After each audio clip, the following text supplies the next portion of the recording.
What's up, everybody? Beyond the zone. Vergil, how does it feel to be on a big fight like this, and possibly you can be this person headlining this arena in the future? You know, it's always a privilege to fight in Las Vegas. You know, Las Vegas only wants the best. They only want good fights, and if they want me, then you know, it's just I'm honored. Vergil, who's some of the fighters you maybe looked up to the most, tried to study the most, that you implement into your style? A lot of them I trained with, Mikey Garcia, Jose Ramirez, Oscar De La Hoya growing up, Sergio Martinez, Cotto, definitely Cotto. I've had a lot of influences over, you know, all the all-time greats, and I just try to take a little bit of everything and add it to the stockpile. You know, you fought some good guys recently, Herrera, Orozco. How were you able to dispatch of them pretty easily at your experience? I think it was more like I knew I couldn't. I mean, I could outpower them physically, but it would have took a long time. So I had to use my head, and you know, both fights ended with the setup, or at least the beginning of the end started with the setup. But I had to use my head, and that was it. Mm-hmm. And do you think that's part of, because a lot of guys have power, but you got the 100% knockout ratio? Yeah. Why do you think you've been able to get that? I think because my power is more consistent. I guess, you know, I don't have to throw hard. I naturally throw hard. I guess, you know. Mm-hmm. Which one you like better, the right hand or the left? Because it was a right hand against Orozco. Yeah. I don't know. It just depends. You know, it depends what punch it is. Like for the body shot, I like my left hand. I like throwing jabs too. They're not power punches, but I can throw them pretty hard still. I used to have a good overhand. I don't throw them a whole lot anymore because I would always look for the one-shot KO with it, so I don't use it a whole lot anymore, but I'll bring it back one day. It just depends what I throw. Was that part of the overhand not being there because you don't feel, like you were saying, you don't have to load up to get the power out, or? I haven't seen a need to use it yet. That's it. And then, you know, we were talking with Devin Haney yesterday. Shakur Stevenson won his first title over that weekend. What do you think of this upcoming crop and where you fit in with all these young guys? I think I'm definitely up there. I definitely think that this generation of boxing that's coming up is going to be one of the strongest ones. I grew up with all of these guys. I've known them since the amateurs, and you know, we're here. We're not here to play. Are you itching to get your chance on that big stage? That they've already, guys like that already had that opportunity? Oh yeah, you know, if they give me that opportunity, I'll be more. You just work the process. Hey, exactly. You know, you can't rush things, but at the same time, I feel like I'm ready already. Do you feel like that title fight has to wait a little bit because it's the most loaded weight class probably in boxing, welterweight? It's not like Shakur was, you know, able to fight a good fighter, a Joet Gonzalez, and Haney gets the WBC, but welterweight's so stacked, there's nowhere to kind of just pick up a belt. I feel like I just need to maybe grow a little bit more. Maybe I think year max. I think by then I'll for sure do it. But at the same time, I'm not gonna start taking easy fights. You know, I don't want my next fight to be easier than the last fight. And I just the only way I'm gonna grow is by taking these hard fights. But you know what? If they want to offer me a world title shot this next fight, then I'll be happy to take it. Damn. So you would fight the Spences, the Crawfords. Yes, Damn. Definitely believe in your skills already, man. Yeah. It's.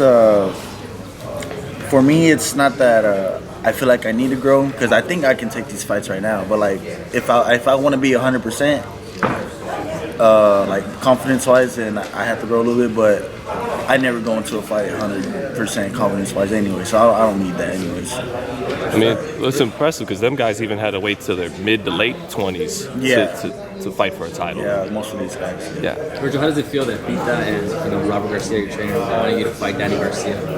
You know, if they think that I can beat him, then that gives me more confidence by myself. So, you know, they've been in the game for a long time. They don't sugarcoat anything at all. So if they're telling me that, then it means a lot. Do you like that fight for yourself? Oh yeah. No, it'll definitely be a good fight, possibly fight of the year. I mean, make it happen, you know. Do you think that says something about you that you want to fight them now, not when they're at the tail end of their career? I mean, I don't want to say that, oh, it says something about myself, and that's kind of weird. Yeah, someone else has to say that about me. So if other people are saying it, then I'll accept it. What do you think was your biggest knockout in a fight, amateur, pro, or sparring?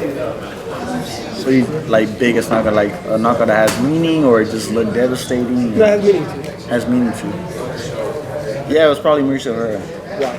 Because you know what, he was. I mean, he had never been knocked out. First of all, he went up against Garcia, Benavidez, all these other guys, and I didn't think I was gonna knock him out. I really thought I was gonna go to 10 rounds. And you know, he just. I remember in the press conference, he was like, "Man, he's not ready. I came prepared for this fight, and he's too young and all this stuff." And then later in the interview, he said I was underestimating him. I'm like, all right, that's not what I'm hearing, but it's all right. And then I knocked him out, and then you know, I blew up. Like my followers like more than doubled. It was crazy. Yeah. Vergil, I've seen, I wish I could perfectly recall, but I've seen a number of times you have like a sense of humor on Twitter. You'll retweet stuff and kind of throw a joke in there. Are you a little bit of a jokester? You like comedy? Or? Yeah, I'm kind of dumb. Yes, you know, I really don't care. That's just how I am. Dumb? You mean like, you know, silly though? Like, Yeah, like yeah. No, I'm not stupid like, shit. Stupid, but I'm just, I laugh at dumb stuff. Right. Yeah. You got any favorite like comedy that your favorite kind of sense of humor? What kind of movie would that be, or comedian, or just something you like? I mean, I like it all. It can be like humor that, you know, most people won't get, like complicated humor. You have to really think about it. I'm like, that's good. Or just straight up stupid humor. Like, you know, it's just dumb and I laugh at it. And then, you know, you touched on it earlier, but just for people that are watching, like what really makes Vergil Ortiz the outstanding kind of, well, not even prospect, but young contender that you are right now? I mean, I think a lot of it, everyone mentions my 100% knockout ratio. Right. I think it's more than that, though. I think I just train hard. I listen. I think it's just I do everything that you're supposed to do, I guess. Sure. And what's your thoughts on the Canelo fight this Saturday? Who wins and why? Canelo's gonna win. I think he just has to get past his jab. You know, he's a smaller fighter. Canelo has a long jab, light heavyweight. But I think when the time comes and Canelo slows him down, it's over. Yeah. So you think he will get the stoppage? I think he will. Late. Like, Yeah, 8, 9. everyone's talking about body shots. You see that kind of being the way he does it? Or? Yeah, that's for sure how it's gonna start. He's gonna slow him down, and you know, once you get hit with a body shot, he's just gonna let him come in. He's not gonna be able to fire that jab. And Canelo's he's gonna have access whenever he wants, and that's how it's gonna end. So it's crazy, you know. How often do we pick a guy to go up 15 pounds and win by knockout? Yeah, it doesn't happen, but if anyone can do it, Canelo can do it. You know, that dude has power. But how's because he's got 35 knockouts and 52 wins. That's not a crazy knockout percentage. So how do you think he's having the power to do that kind of thing? You know, he's grown exponentially these last few years. He's definitely impressed me, and I just you know, he just has the goods. That's just what it is. You know, he started fighting at 15, so maybe he didn't have that kind of power before. I mean, he got that man strength later in, and he got bigger. He's not. I think he started fighting at 140, like the same weight as me, and dude, he just got big, and not only that, he knows how to use his power. Like, he didn't just get stupid big or he's slow. He can still be explosive with it, and that's what's helping him. Now, obviously, you're Mexican American. A lot of Mexican Americans love Canelo too. Do you think about that at all? Like, I want to continue that you know, the lineage of great Mexican and Mexican American fighters. Yeah. The first thing I have to do is learn Spanish, you know, and that's what I'm doing right now. So that's the main thing I have to do, honestly. And then I just gotta start doing stuff in Mexico. Hopefully, fight in Mexico a few times, get some eyes on me. But you know, I love my culture. I love my people. I think they're the best in the world, and I got nothing but love for them. I mean, because look at Andy Ruiz and Ryan Garcia. They don't really speak Spanish, but Mexicans in Mexico had Andy Ruiz in the White House, so Yeah. maybe it's getting to the point where you don't even have to know the Spanish all the way. But. Yeah. I mean, I don't know. I don't know anything about that, but Right. for sure, you know, they. If there's one thing, it's that they claim they're Mexican roots, and they're proud of it. Do you think Ruiz wins that rematch with Joshua? And I think it knocks them out again. He's taking some weight off though. Do you think he should just stick with what he already had, or that's? I think what helped him a lot was his ability to react fast. Like when he came in, he just boom, boom, boom, boom. He came in and he really laid it on him. He didn't give him a chance to think about anything. So you never know. It could probably help him even more. What does it mean to you along with like Blair Cobb, kind of the prospects and future contenders for Golden Boy to really break into that welterweight division? Because it's pretty much locked down right now at PBC, and then they're even avoiding mentioning Terrence Crawford. Yeah. So what does that mean to you that you're getting that push along with somebody like Blair Cobb to be the staple of the future for this company? I mean, For that division. yeah. It's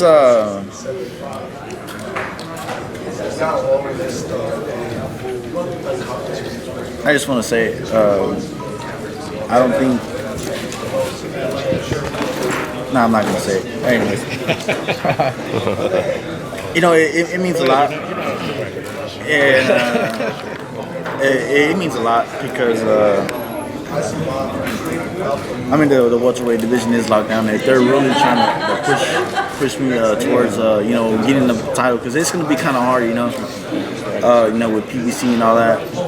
And I understand that PBC and Golden Boy have you know, a little history, and that being the case, I wouldn't want to do business with them either, because you know, Golden Boy has been so good to me. So it's gonna be, I know it's gonna be a little hard, a little challenging to, you know, maybe find a way through all that stuff, but I'm gonna get that world title one way or another.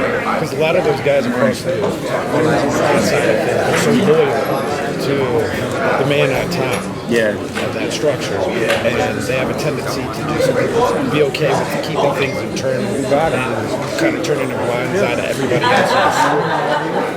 A lot of fans, and I'm sure you know you're very active on social media, are starting to put it on the fighters.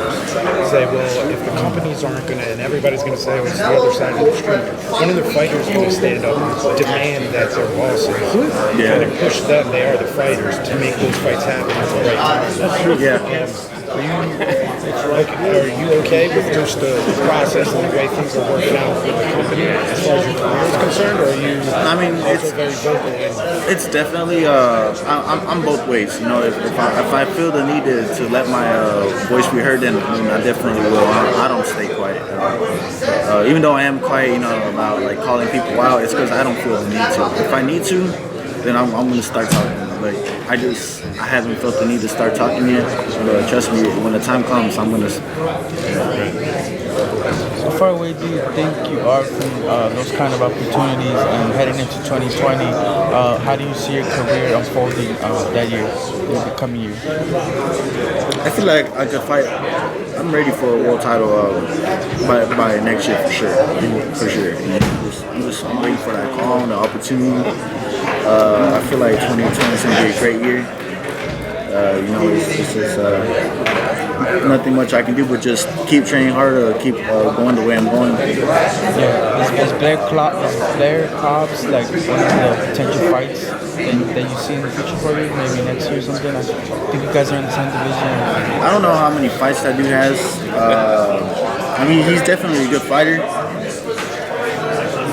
I think maybe he needs a little more time, for sure. But you know, he definitely does have a bright future on him. You know, he's very loud, outspoken. You know, that's pretty good about him. He's definitely, like I say, he's a good fighter. I think he just needs a little more time to develop. So fighting him, you don't think would be an option because I don't think it'd be a smart move on Golden.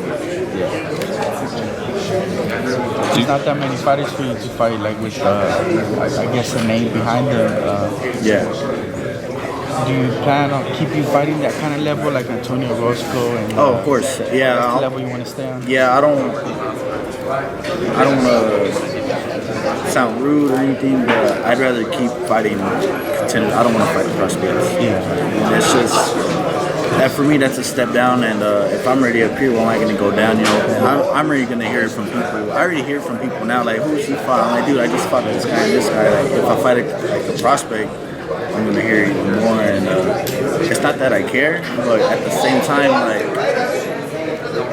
I want to prove to people, you know, like, I'm here and I'm not taking it. I know Errol Spence was at your last fight. I think you guys are good friends. He had that accident. Did you reach out to see if he was okay or anything like that? I mean, we're not good friends. I'll be honest. It's we definitely know each other. We used to train with each other. I'll be honest. I didn't reach out. Not out of because I didn't want to, because I don't like him. It's privacy, privacy. Yeah, you know, there's so many people were hitting him up. There's always a chance of. I mean, Errol's a big popularity-wise, he's a big dude. I don't think he would have saw my, you know, and I don't want to feel that way. Like, oh yeah, they're fighting me. So I just didn't. But you know, I definitely did. Want him to be better, get well soon, and you know I'm glad that he's better, that he can still fight. When we're talking about all these, political divides, and is that why it's really important, you feel, to get to the mandatory position? That'll force those fights to happen if you become the mandatory for one of the titles. I don't. You know what? There's so many. How do you say, the belt organizations or whatever? They don't even care about the mandatory. They people fight who they want to fight. So I don't even care about that either. You know. So it's political, and at the same time, it's down to whoever fighter wants to fight. So until someone wants to give me a chance, I'm just gonna have to wait. And it's mentioning how Blair has that crazy personality. Do you think you have you obviously believe in what the in the ring stuff, but sometimes it's hard to pinpoint what makes people make Canelo a star, make Errol Spence a star. Do you think there's something about you outside the ring that people are gonna like too, and that'll make you more of a star?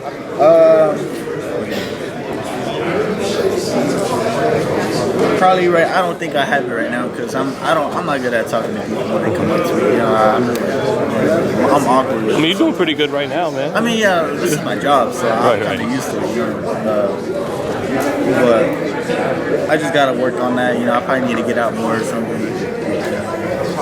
think that's it. Just be you, brother. Okay. That's good. Thank you, Vergil. Thanks, Vergil. No problem. Thank you.